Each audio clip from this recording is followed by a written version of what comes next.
Hi there, it's Sandy Allnock, and today I'm going to show you how to color this bell in Copic markers. And we're going to do it with three different kinds of metal. Even though this is one kind of metal, I decided to see if I could do brushed metal, polished metal, and kind of a glittered metal because all three of those work for different kinds of ornaments, and you might need those sometime this year.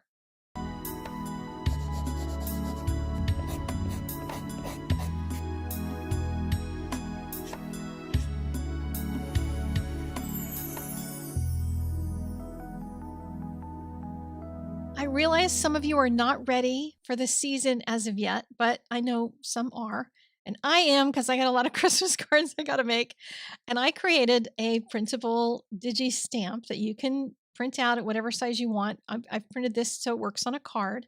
And there's two versions of it. One has a lot of detail and the other does not.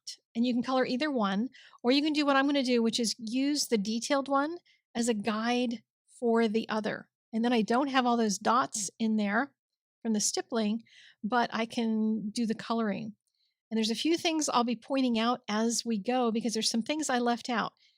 See the openings? There's some places in the detailed one where you can see through to the other side. If you're doing the coloring on the one that doesn't have detail in it, you could leave that in there, leave those openings, or you could just forget about it. If you're doing one that's glass and you can see through it, then don't use the one with the black in there because it's going to look really weird if you're trying to do something that looks like clear glass. And you'll want to do it on the more empty one.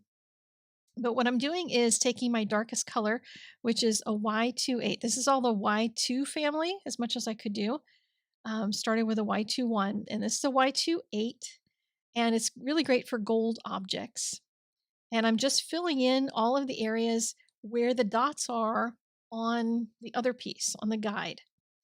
And then I'm going to start doing some blending around the edges of that and just start pulling the color toward the highlight area. The highlight is the center of that big area that's been left open, and just kind of coloring that and blending it, scribbling over the edges so it softens. And I'm going to pull most of the color along the bottom because that bottom side is just kind of sitting in the snow. It's not getting much light because the light is coming from kind of over my right shoulder as I'm looking at the paper, is what I was picturing. And yes, I realize there are no dots on that far left side. It was just something I wanted to leave more light coming up from the snow. So there you go. But I'm using the whole Y2 family. And I started with, Y2 Y28, then Y26, Y24, Y23, Y21 in order to get that nice gradation across all of them. And when I got done with it all, I took the Y26 and just did a couple of quick strokes over the top to try to even it all out and bring it to kind of a common gold. And then I used a W7 inside those openings in the bell. I switched to a W6 because the W7 felt a little heavy, and the W6 now I'm going to try to create more contrast because this was looking a little bit flat after all the coloring over top of things. That's what happens when you just keep coloring over and over and over again. So I'm just, switching to a nice dark, rich kind of a gray color, and then going back in with my golds again. And that's going to turn those grays into more gold colors. And you can see it looks like a really rustic kind of gold at this point. The lighter golds in this Y2 family are very yellow orangey. So you can go over everything when you're done and bring all of that up to a brighter color. And that is the brushed metal one. So now let's do polished metal, which is going to be super shiny. Super shiny objects need really strong edges to things. There's some blending, but there's a lot of hard edges. And figuring out where they go is not something that I can just say, hey, you always put one here, you always put one there, because the reflections that hit a very shiny object like this are always different. And if the object is turned just ever so slightly, it's going to pick up different highlights. So here I have just kind of decided I'm going to go around the areas that are shaded on the more detailed version, but I'm making shapes instead of trying to do something that is going to feel like it's going to be blended and colored in. So just trying to do some solid shapes and then stepping it down next to those solid shapes with other solid shapes of a lighter color and just keep going through that Y2 family. So this is the Y26. And I'm going to leave some, rough edges, some squared off edges, because that's what's going to make it look like it's shining. The objects that are shining or that are reflecting on it, you're usually going to see in the object itself. So if you've got trees on the other side, you would see kind of shapes of trees in the reflection. I'm not going to worry about that. Even though I know these bells are sitting in the snow and there's going to be trees and things, I was like, I'm not going to get it that complicated. I want to try to stick with putting the darks where they're indicated in the detailed version. So if you want to follow that after you buy the stamp, you can, kind of use that as a guideline. And I'm going to put a picture of this in a JPEG that you're going to be able to download along with the images themselves so that you'll have it on hand. Just put it in the same folder wherever you store your printable images, and then you'll always have it. You can follow it as a guideline. But you can see it's looking really shiny, but that bottom is looking kind of weird. So I just kept darkening it and using darker and darker yellows until it just kind of went away. It kind of sank down to the bottom so that all that shine could sit up on the top section. I did have to go back into the interior of the bells because that dark gray was not dark enough. I went in with a black this time. I wasn't sure if it was going to need it at that point, but it did. The third one is going to be glittered metal. And this is probably the easiest one, even though it may look like the hardest. And what I mean by glittered, if you've ever, gone into the store and you've seen all the ornaments, there's some that just look like they're slathered in glitter almost, but they're not. It's more like a texture. I don't know. Not sure if I'm explaining that right, but I'm going to call it glittered metal. It might be textured metal. There might be other names for it officially, but you can do this to anything that you want to make it look glittered without adding glitter. Now, I'm one of those people that's not going to want to add much glitter to my projects. I just have an aversion to glitter. I know some of you love it, and you could just color it and then put some glue over top of it and just add your glitter on it. Have at it. And this would probably be enough coloring. You don't even have to worry about any blending, just like I didn't here. If you're going to add like real glitter on top of it, but I'm not going to add glitter on top of it because of the technique I'm going to use.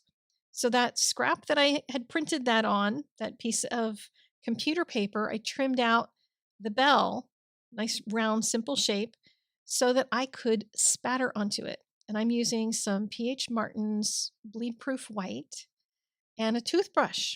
I just keep an old toothbrush in the studio. You'll have to play around with how wet it should be and how dry it should be.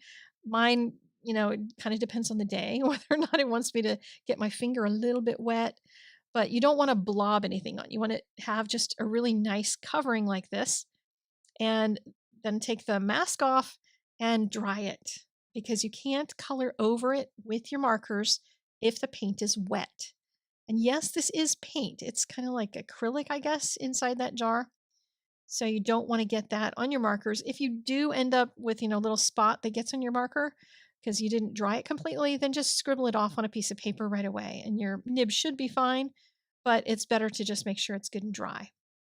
So the first thing is to make sure that those really darks get redarkened so that it looks like a bell that has more of an interior shape to it. But once it's dry, you can go over the color, all of these bumps of the white paint with the same markers that you used to color it with. Now, when you do that, the colors aren't going to be as bright. And what I found was I ended up kind of pulling from a lot of other markers. I started using things that were a little bit brighter. I used a bit of a yellow, and I thought maybe yellow will brighten it up. And then it got too bright. I thought, well, how about an orange? Let's try an orange. Then the orange got too orange. So I added yellow to the orange, and I just kept playing around until the color was what I wanted it to be. You could make an absolutely gorgeous pink one. You could make it rainbow colored. You could do all kinds of things on top of this texture. So remember that when you're coloring anything that would normally have glitter in it and you want to make it look like glitter without gluing glitter onto it, because your recipients might be averse to glitter like I am. So you might want to save them from that. I'm going to zip through the coloring of the background on this, coloring the greens. And what I usually do, I like a color for my greens is a YG something. Any of the YGs work really nicely, but they're really close to these kind of dark greenish yellows in the gold. So I decided I would go a little bolder with it. And the G07 mixed with the YG95 actually looks really nice. I was kind of surprised by that. I did look at the bell, and the more I looked at it, I realized I wanted a few highlights on it. This kind of glittery stuff won't really take a strong highlight like the shiny type of bell will, but it can handle a little bit more. So I just used a brush. And after you use this stuff, make sure you rinse that brush out really well because you're not going to be able to use it again if you don't. So next up is going to be coloring the snow itself. And that is one of my favorite things to do to scare you because the dark colors that I use for snow make some people break out in hives. I do realize that. So I started with a B52 for that shadow, a B41 to kind of extend it out, lighten it a little bit, and then switched to a B000 for the really lightest areas. And you could stop there. There's a bunch of points in here at which you can stop. I'm just going to let you do what you feel comfortable with. I just started realizing I wanted more in the snow, like more color, more activity in the snow, because snow is not just a white blob.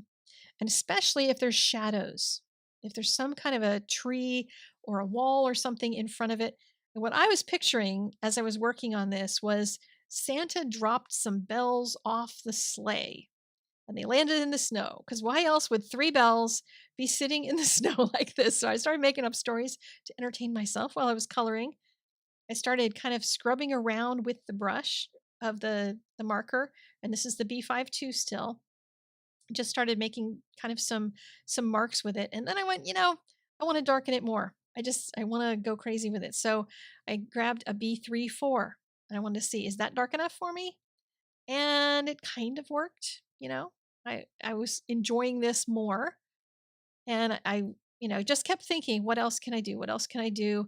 How much more realistic can I make it? I could put some shadows out there shaped like those pine branches, and then I could make another tree on the other side. Maybe there's just a little opening where there's some light between Santa's sleigh and whatever's casting that shadow on the other side. And I'm doing tone on tone texture here, so that's kind of going to disappear. It's just going to melt in as it dries. Used a little B41 to blend that edge and add a little bit more texture into it just so it kind of carries down across the snow. But I was realizing when I squinted at it, there's just some spots from the bells that don't pop out from that snow now.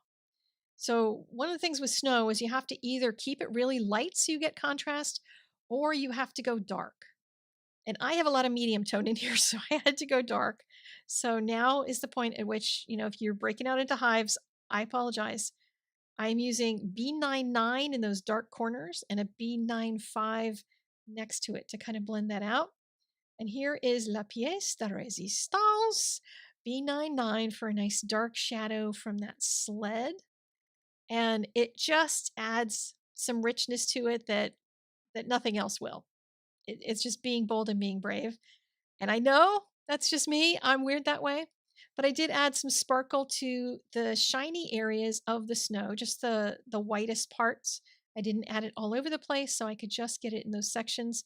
Did have to do a little cleanup on the bells to get some of that off, but a baby wipe while it's wet gets rid of that quite nicely.